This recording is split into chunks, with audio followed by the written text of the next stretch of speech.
मां काली मंदिर प्रतिष्ठा उत्सव आरंभ। नवरंगपुर जिला रायगढ़ ब्लॉक सदर महकुमा स्थित कोधवटा मां काली मंदिर प्रतिष्ठा उत्सव 28 तारीख आरंभ हो जाइछि। यह 5 दिन धरी अर्थात आसंता 4 तारीख पर्यंत चलिबो। 28 तारीख दिन प्रथम दिन रे कलश यात्रा गंगावरण कार्यक्रम अनुष्ठित होइतिला। बुधवार दिन मंदिर प्रतिष्ठा सह मां काली और शीतला देवी विग्रह स्थापन।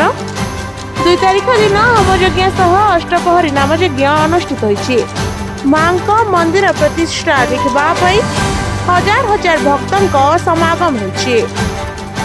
3 तारीख दिन संध्या 7टार पदावली कीर्तन और 4 रे धार्मिक यात्रा महातीर्थ कालीघाट राति 8टा समय रे कार्यक्रम रहिथिबा कमिटी पक्षरु सूचना मिलिछि।